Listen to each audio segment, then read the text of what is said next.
Bonjour! Dans cette deuxième phase de notre campagne de sensibilisation sur les leviers du bien-être au travail, nous sommes à la CBAO pour aller à la rencontre de la présidente de l'Amicale des femmes pour enfin vous montrer de manière concrète que ce qui se fait aujourd'hui ne se fait pas seulement quelque part dans le monde, mais ça se passe également ici, au Sénégal, dans des entreprises qui ont compris que mettre l'humain au cœur de la stratégie faisait toute la différence. Suivez-moi pour aller à la rencontre de Madame Sow, la présidente de l'Amicale des femmes de la CBAO.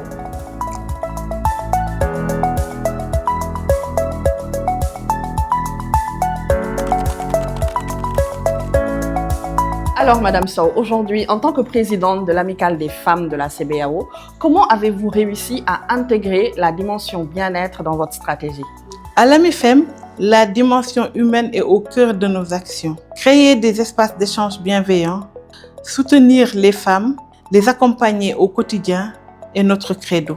L'idée est de montrer que le bien-être est une condition essentielle à l'épanouissement des femmes. Très bien. Et aujourd'hui, dans un secteur aussi demanding, comme on le dit, où il y a la pression en constance, comment avez-vous réussi à allier performance et bien-être au niveau de vos collaborateurs? À CBAO, nous avons compris que le bien-être et la performance sont indissociables. Un collaborateur qui se sent valorisé et respecté donne le meilleur de lui-même. À l'AMIFEM, toutes nos actions vont dans ce sens. Nous accompagnons les collaborateurs à travers des webinaires, des formations, des ateliers. Et aujourd'hui, qu'est-ce que vous avez comme indicateur de performance qui vous montre que vos actions portent des fruits et surtout ce que vous avez observé de transformateur dans le climat interne? Alors Nafi, le changement est bien visible.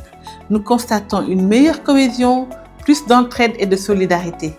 Les femmes participent davantage aux événements, sont plus impliquées et proposent même des idées de projets. Et il y a aussi la fierté d'appartenir à une communauté. Toute cette énergie positive participe à la qualité de service rendu à la clientèle. Et aujourd'hui, quelles pratiques simples recommanderiez-vous à vos pairs dans les institutions financières pour le bien-être des collaborateurs? Alors, je recommanderais plus d'écoute et de bienveillance, mettre en place des espaces d'échange, célébrer les moments humains et favoriser la collaboration et la cohésion à travers l'organisation de plusieurs événements au sein de l'entreprise.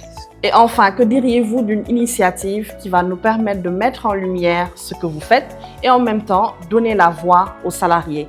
C'est une excellente initiative, Nafi. Valoriser l'humain derrière la performance, donner la parole aux collaborateurs, valoriser le travail ou les actions mises en place par les entreprises est salutable. Bravo Dundula, nous avons hâte. Alors, ce que vous venez de voir, c'est la deuxième partie de notre campagne de sensibilisation. À qui le tour? Nous arrivons bientôt chez vous pour révéler les meilleures pratiques en matière de bien-être au travail.